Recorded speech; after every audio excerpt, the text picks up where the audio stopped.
हम आज्ञा थोड़ी ना मांगते, हम उठा के पटक देते, हम तोड़ देते। देखिए जो शब्द जो है बड़ा गंभीर है, बड़ा विचारणीय है, बहुत चिंतनशील है।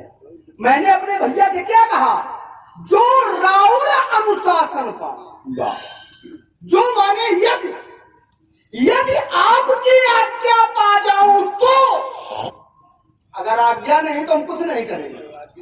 यदि आपकी आज्ञा मिल जाए तो कंदू की ब्रह्मांड उठाऊं। क्या मैं कर नहीं सकता था? क्या कर सकता था, लेकिन ये मेरी मर्यादा है। मैं अपने भैया से आज्ञा मांग रहा हूं कि अगर आपकी आज्ञा हो जाए, आपकी सहमति हो जाए तो मेरी वीरता भी प्रमाणित हो जाए और राजा जनक के द्वारा किए गए अपमान का प्रत्युत्तर भी होगा। ये मेरी मर्यादा है, मानस की भी मर्यादा। इसीलिए जो शब्द का प्रयोग किया गया, कहते हो टांग अड़ा रहे हो, टांग नहीं अड़ाया मैंने।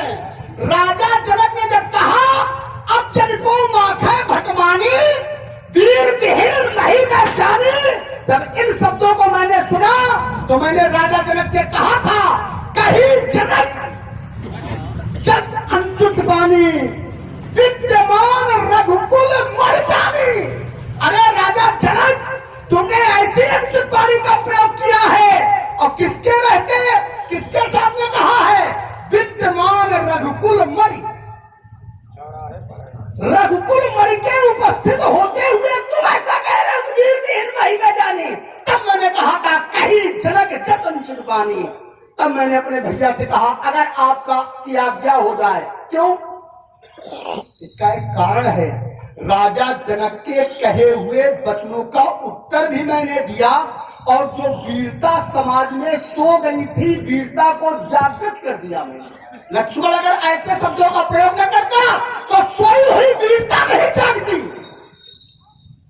हमारे श्री रमेश कुमार, हंसने और हंसाने का काम लक्ष्मण का है और आज महात्मा जी हंसा रहे हैं। नहीं मैं हंस नहीं रहा हूँ, अब ये लोग हंस रहे हैं, आनंद ले रहे हैं, इनके अपना विषय है, मेरा अपना। आइए चलो हंसाओ और भगवान करे जीवन भर हंसते रहो, हंसाते रहो।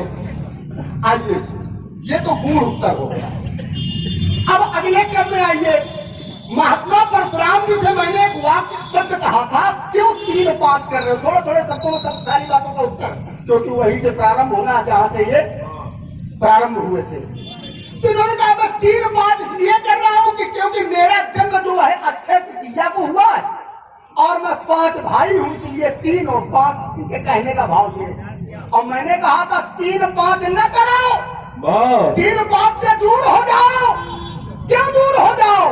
3-5 है क्या ये समझिए पहले। 3 और 5 होते हैं 8 और 8 क्या है? यही है अष्टधा प्रकृति। चित्त जल पावक गगन समीरा, मन बुद्धि और अहंकार चित्त इसमें नहीं है, प्रकृति में। यही अष्टधा प्रकृति है। और जब आप इस प्रकृति से माने संसार से दूर हो जाओगे, इसको अलग कर दोगे, तो फिर परमात्मा की ओर दृष्टि लग जाएगी। 8 से दूर हो 9 की ओर जाओ, क्योंकि 8 के बाद 9। अब जो 9 है, जब संसार से दूर होता है जीव, तभी तो वो 9 की ओर जाता है। ओम पूर्णमदा पूर्णमिदं पूर्णात् पूर्णमुदच्यते पूर्णस्य पूर्णमादाय पूर्णमेवावशिष्यते। यही नवांक जो है, यही पूर्णांक है, क्योंकि 9 को चाहे जोड़ो चाहे घटाओ चाहे जो करो, नवांक ही प्राप्त होगा। ये मेरे कहने का भाव था, लेकिन आप वही चक्कर लगा रहे हो। आज हम चक्कर ज्यादा नहीं लगा देंगे, लेकिन पहुंचा देंगे। और आगे आइए, महात्मा परशुराम जी ने कहा लक्ष्मण धनुष तोड़ने वाले ने धनुष को लिया, चढ़ाया, खींचा। तुम्हारे पिताजी की सौगंध, मतलब तुम्हारे बाप की सौगंध, ये कहा था नहीं कहा था? तुम्हारे अम्मा की सौगंध, क्या क्या कहा है? अरे जब बाप का कह दी तो मम्मो का माने। चलो मान लो, जब हुआ तोड़े दान रहे हो। ठीक है, तुम पूरे खानदान का मान लो, हमसे कोई नहीं। अब आइए तो गंभीरता से उत्तर दीजिए। जब इनकी बात हंसने हंसाने की हो तो फिर हमको गंभीर हो जाना चाहिए। इसलिए मैं अब गंभीरता का उत्तर दूंगा। हम बहुत गंभीर हैं, हम अभ्यास नहीं, दो ही लोग यहाँ गंभीर। वो तो फलाहारी है और आप जितेंद्री हो। अरे वो फलाहारी है, आप जितेंद्री हो। इसीलिए जीते। प्यार से तो आप कभी प्यार से तो लोग गंभीर आदमी होते हैं। प्यार से तो कभी गंभीर होते ही नहीं, लेकिन आज बहुत है। आज बहुत है। देखिए ये दृष्टि का प्रभाव है, जिसकी जैसी दृष्टि उसकी वैसी दृष्टि। अब हमारी दृष्टि में है वो ऐसा। देखिए तीन ही चीज हरी है, दृष्टा, दृश्य और दर्शन। और जो तीनों में निमग्न रहे वो पहली बात तो ये कि कभी अप्रसन्न नहीं हो सकता, राशि इसी और को जो अप्रसन्न नहीं है प्रसन्न है तो वो भगवान तो नहीं हो सकता इस युग में, लेकिन भगवान का भक्त ही हो सकता है। इसको अगर वेदांत से जोड़ दिया जाए, बिल्कुल जोड़ दो। दृष्टा, दृश्य और दर्शन, इसको अगर वेदांत से जोड़ा जाए, दृष्टा कौन है? जीव, जिसे भोक्ता कहते हैं। दृश्य कौन है? भोग, जिसे संसार कहते हैं। दर्शन कौन है? ईश्वर, जिसे प्रेरक कहते हैं। बहुत अच्छे। और उसको गहरे ले जाएं और गहरे जाइए। दृष्टा कौन है? चित्त, जिसे जीव कहते हैं। ये वेदांत में बोल रहा हूं, चित्त। दृश्य कौन है? जिसे जगत कहते हैं, इसे कहते हैं अचित। आप लोग हो। और जो प्रेरक कौन है? जो है ईश्वर, जो क्लेश कर्म विपाक आशय अपरामृष्टा पुरुष विशेष है, वो ईश्वर। आइए अब हमारा आपका गुरु, ये तो चलता ही रहेगा। और आप तो गंभीर है, आप तो सब जानते ही हैं। तो महात्मा परशुराम जी ने कहा, लक्ष्मण, लिया गया, चढ़ाया गया, खींचा गया और गाढ़े गाढ़े, पता नहीं कैसा मुंह बनाया था, गाढ़े कैसा मुंह बनाया था, भैया जी जरा बना के बता। मेरे वो कोई कलाकार थोड़ी। आइए तो कहते हैं तब धनुष टूटा है। तुमने बोला कोई। मिथिला के विद्वानों, आज एक मैं आपको चिंतन दूं, आज मैं आपको एक चिंतन दूं बहुत अच्छा। बड़ा बड़ा भटमानी राजा त्रिवेदी जी, इसको बहुत ध्यान से सुनो। पहली बार कान सुनेंगे आपके, और सबके कान पहली बार सुनेंगे, कभी न सुना होगा जो आज मैं सुनाने जा रहा हूँ। ये पूजनों का प्रसाद, मेरा कुछ नहीं, हमारे पास कुछ नहीं है। जो कुछ मुझे मिलता है वो मैं आप लोगों के सामने रख देता हूँ। बड़े बड़े भटमानी राजा यहाँ पर आए, भूख साहिब तक एक ही 12 लगे, उठावन टरई नटारा धनुष नहीं तोड़ पाए। क्यों नहीं तोड़ पाए? इस पर चिंतन किया, क्यों नहीं तोड़ पाए? इसलिए नहीं तोड़ पाए कि ये राजा क्या है? ये चंद्रमा के समान है। ये धनुष क्या है? राहु के समान है। नृप भुजबल विदु, राजाओं का बल कैसा है? चंद्रमा है। शिव धनु राहु, धनुष क्या है? राहु है। और ज्योतिष का एक नियम है, जहां पर राहु हो और जहां चंद्रमा हो जाए, राहु और चंद्रमा की युति हो जाए, ध्यान देना, ज्योतिष के जानकार सब जानते होंगे। राहु और चंद्रमा की जब युति हो जाती है तो ग्रहण योग लगता है। ग्रहण योग, और जब ग्रहण योग लगता है तो जिसके प्रति ग्रहण लगता है, चाहे सूर्य के लगे चाहे चंद्रमा के लगे, उसका बल क्षीण हो जाता है। तो जब राजाओं ने धनुष तोड़ने का प्रयास किया, राजा है चंद्रमा के समान और धनुष है राहु के समान, और जब तोड़ने के लिए चले तो धनुष गरु हो गया, उनका बल क्षीण हो गया। यही है तमक धरई धन मोड़ नप, उठई न चलई लगाई, मनो उपाय भट बाहुबल अधिक अधिक गरुआई। चंद्रमा का बल क्षीण हो गया, राजाओं का बल क्षीण हो गया, और जो है धनुष का बल, राहु का जो बल था वो बढ़ गया। लेकिन धनुष तोड़ने वाला क्यों तोड़ लिया? उसने क्यों तोड़ा? उसके लिए भी तो मानस काल एक जगह संकेत करते हैं कि वो भी तो चंद्रमा के समान है। राग समाज विराजत रूरे उठकर महचन जुग विदु, विदु माने चंद्रमा। ये विचारणी विषय है, बड़ा गहरा चिंतन करना पड़ा विद्वानों के द्वारा कि जब वो राजा कबल चंद्रमा के समान वो नहीं तोड़ पाए, तो जिसने धनुष का खंडन किया वो भी तो चंद्रमा के समान है, उसने धनुष का खंडन क्यों कर दिया? तो फिर ज्योतिष का यहाँ दूसरा नियम लगा। दूसरा नियम क्या लगा कि जिस चंद्रमा के साथ गुरु की दृष्टि लग जाती है, ध्यान देना आचार्य जी, चंद्रमा के साथ जब गुरु की दृष्टि लग जाती है तो फिर वो गज केसरी योग बन जाता है। कौन सा योग बनता है? गज केसरी योग। तो ग्रहण योग का प्रभाव समाप्त हो जाता है और चंद्रमा के समान धनुष तोड़ने वाला, लेकिन गुरु की दृष्टि क्या लगी है? धनुष तोड़ने वाले ने धनुष का खंडन किया और कैसे उठाया धनुष को? गुरु प्रणाम मने ही मन कीन्हा, अति लाघो उठाए धनु दीन्हा और तेज क्षण मध्य मुख धनु। नमस्कार, आप हैं कानपुर शैली की रामलीला के ख्याति लब्ध लक्ष्मण अभिनेता पंडित आनंद प्रकाश अवस्थी।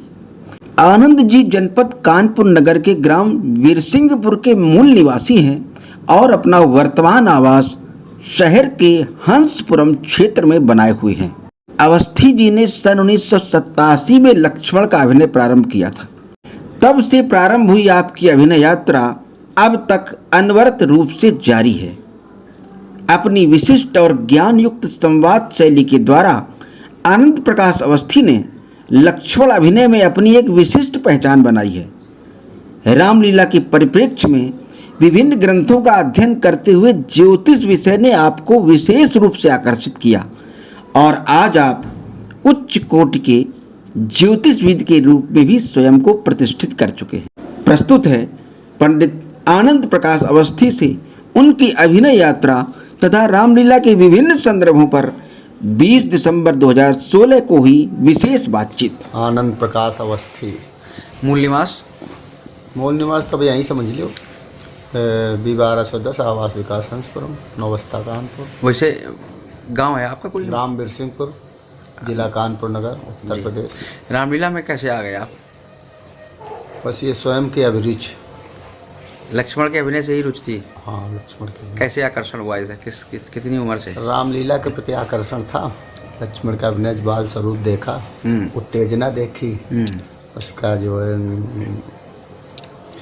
उसमें तेज देखा, जिसके कारण जो है समर्पण देखा राम जी के प्रति, सेवा भाव देखी, जिसके कारण जो उसके प्रति जो है तो आकर्षण हुआ। कब से आए थे? किस सन 1987। 87 में? कितनी उम्र से शुरुआत कर दी थी?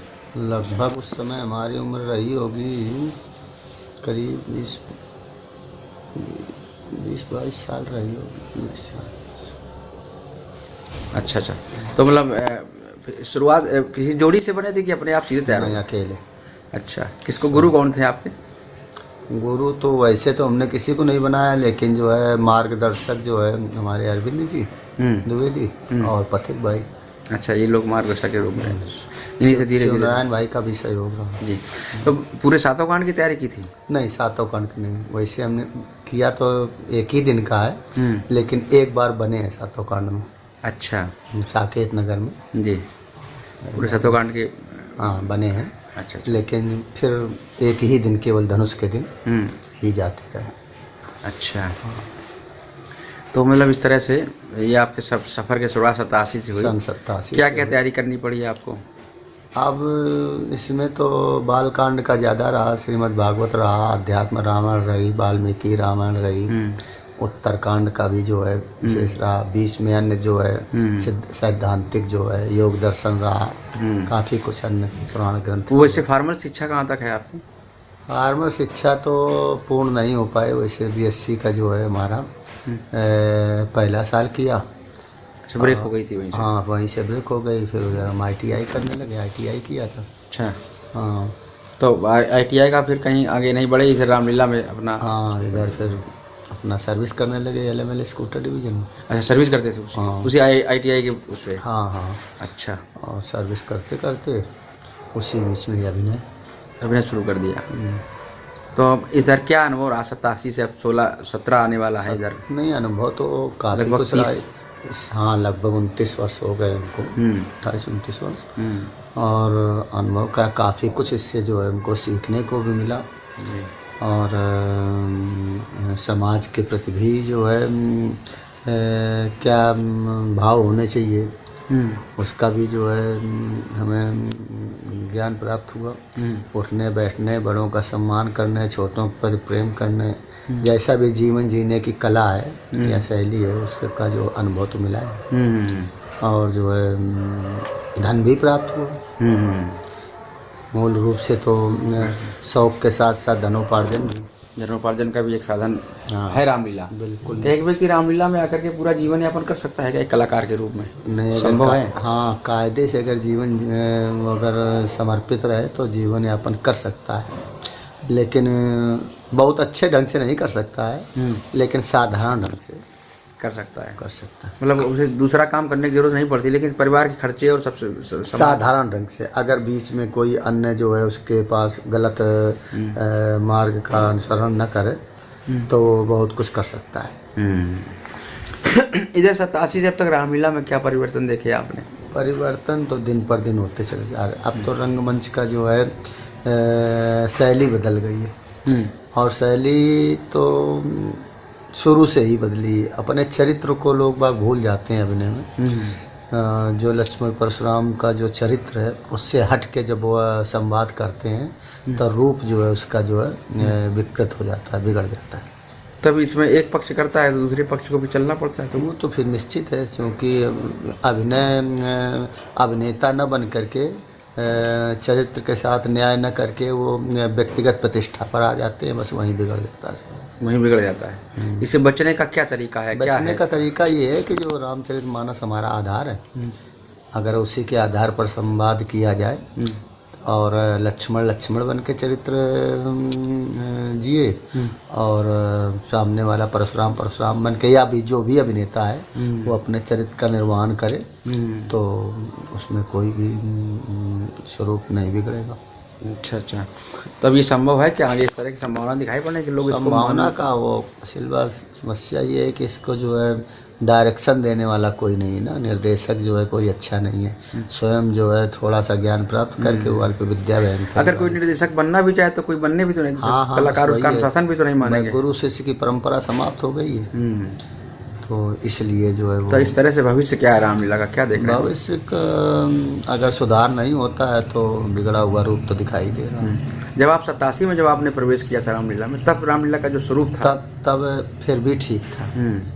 तब जो है गुरु और शिष्य में फिर भी आपस में आदर भाव था और प्रेम भी था। लोगों का कहना कि आज के कलाकार ज्यादा विद्वान है पहले की अपेक्षा, क्या ऐसा है आपकी दृष्टि में? विद्वान क्या, विद्वान पहले भी थी, आज भी विद्वान है, लेकिन पढ़े लिखे लोगों की कमी है। मतलब शिक्षा का स्तर जो है उतना नहीं है, लेकिन स्वयं का स्वाध्याय हो सकता है। स्वाध्याय तो पहले भी था, स्वाध्याय तो पहले भी था, लेकिन पहले कुछ साहित्यकारों का सहयोग मिलता था लोगों को। और आज के समय में जो है शिक्षित लोग कम मिलेंगे, गिने चुने लोग ही मिलेंगे, और वो एक दूसरे की नकल करके, अब आजकल तो वीडियोग्राफी इससे करके सब चल रहा है।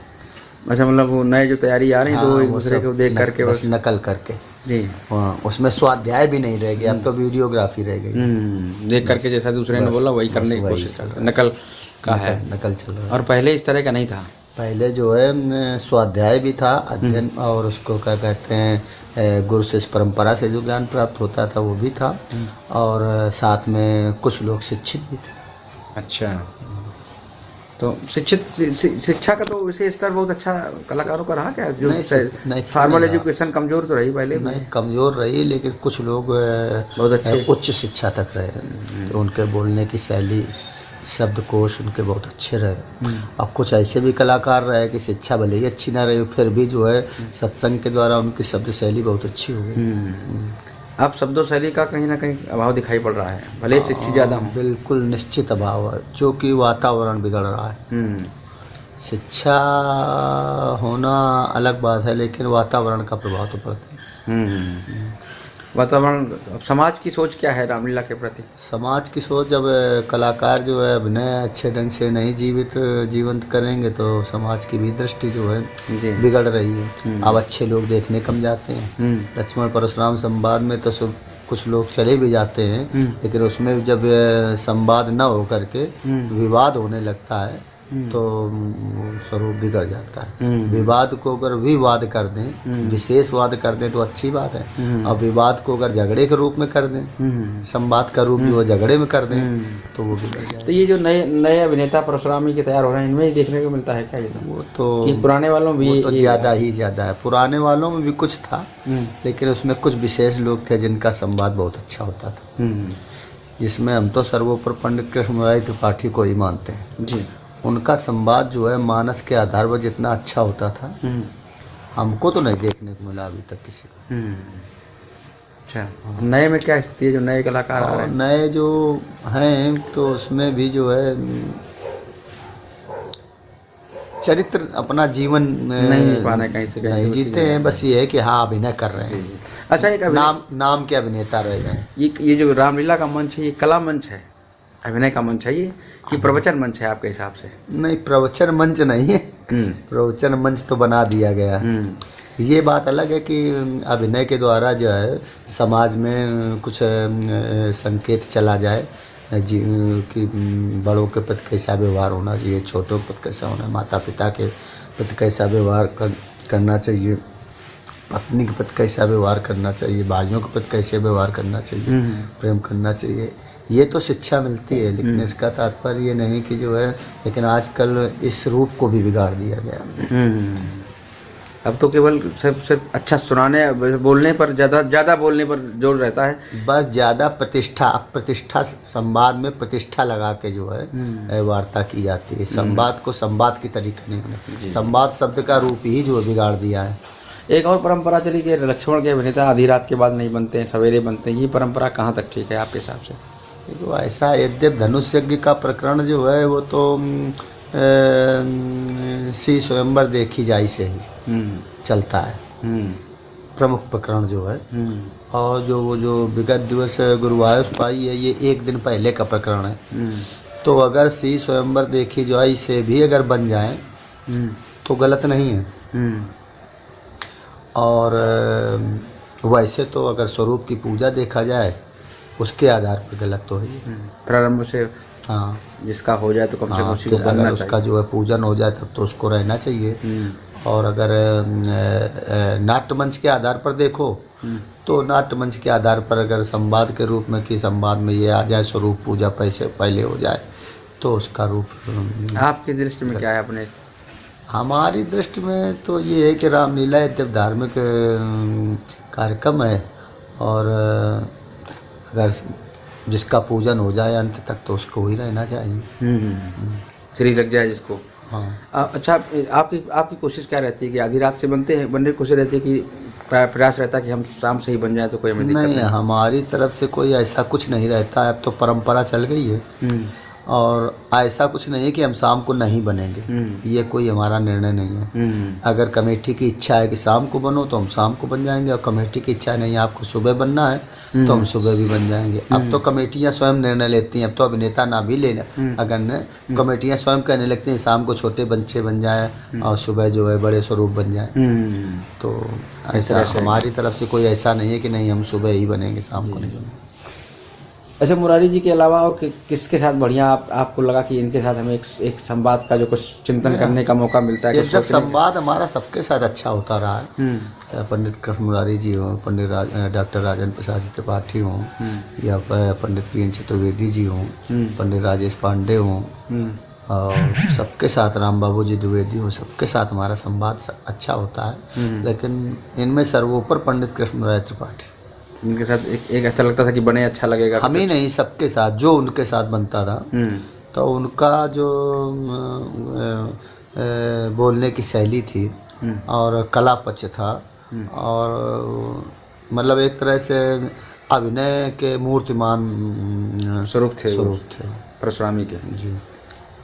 सिद्धतलाल जी के साथ बनने का मौका मिला? सिद्धतलाल जी को हमने देखा नहीं। अच्छा, देखा नहीं कभी? अब बाद में आपकी इंटरव्यू है। इधर क्या है, रामलीला कहाँ जा रही है? क्या है रामलीला का भविष्य है? रामलीला का भविष्य क्या, स्वरूप बिगड़ रहा है। अब इसमें अगर सुधार हो जाता है, अब हम लोग तो नृत्य का कितने दिन प्रादुर्भाव कुछ मंच पर ज़्यादा हो रहा है? नृत्य का माहौल तो खैर बहुत बढ़ा हुआ है ही, लेकिन कुछ मंचों में उसका सुधार भी है। जहाँ पुरानी प्राचीन लीलाएं हैं, यद्यपि स्वरूप वहाँ बिगड़ गया है, लेकिन अभी जो है बुंदेलखंड वगैरह में जाओ तो वहाँ पर नृत्य भी जो है उतना ही है जितनी आवश्यकता है। और नृत्य का विरोध नहीं होना चाहिए, लेकिन नृत्य में जो है पाश्चात्य संस्कृत का प्रयोग जो है ये गलत है। पर लीलाएं तो खत्म हो जाती है, लीला कहीं ना कहीं कट जाते हैं, प्रसंग कट जाते हैं सीधे। ये गलत है, लेकिन अब चूंकि लीला का स्वरूप इतना बड़ा हो गया है, दीर्घ हो गया है कि उसको लोग बाग काट देते हैं। अगर मंचन अगर कायदे से हो, एक अर्धाली के हिसाब से, एक चौपाई के हिसाब से, तो एक दिन में कहाँ पूरी लीला हो सकती है ना। जैसे जो परंपरा रही रात भर के रामलीला की धनुष की रही है, जो भी रामलीला, हाँ, तो उसमें खंडन तो है। उसमें अब बहुत चीज़ें ऐसी हैं कि परंपरा के आधार पर होती है, जिसका संवाद नहीं है, लेकिन वो होता है। बहुत कार्यक्रम ऐसे हैं जो बीच में दिखाए जाते हैं, जो कुछ दन्नतोप ही हैं, कुछ अन्यत्र से भी। तो कुछ अन्यत्र से जो जोड़ दिया जाता है, उसी में लीला बढ़ जाती है, लंबी हो जाती है। तो अब आगे का प्लान क्या है? घर में बच्चे को भी सिखाया आपने कि नहीं सिखाया कि आपसे शुरू हुई रामलीला? आपके पहले भी कोई करता था रामलीला? ना हमारे पहले कोई करता है, ना हमारे बाद में कोई हमारे घर में करेगा। अच्छा। अभी फिलहाल नहीं दिखाई दे रहा है, उसको हम जानते नहीं। अच्छा अच्छा। कोई शिष्य भी तैयार हुआ आपका? जी, शिष्य कोई तैयार हुआ? शिष्य तो कई हैं, शिष्य तो कई तैयार हैं, लेकिन वो अभी वही वीडियोग्राफी वाले होंगे, बस वही है। बस वो नाम कह देते हैं कि वो हमारे गुरु हैं, इतने कौन। आगे कोई योजना है रामलीला को लेकर के, रामलीला के भविष्य को लेकर कोई आपके दिमाग में योजना हो कि इस पर काम किया जाए तो रामलीला का स्वरूप और अच्छा हो सकता है? कुछ ऐसा है क्या सब लोग सोच लें और अपने अपने को सुधार लें कि हमें चरित्र जीना है, तो अपने आप स्वरूप सुधर जाएगा। एक दूसरे की नकल न करके स्वयं अपना चरित्र जीना शुरू कर दें, प्रारंभ कर दें, तो अपने आप स्वरूप सही हो जाएगा। और जो उसमें जो है कुछ गलत आचरण है, नशेबाजी है, अन्य काम जो गलत काम होते हैं बीच में, जिन पर भी सुधार होने की आवश्यकता है।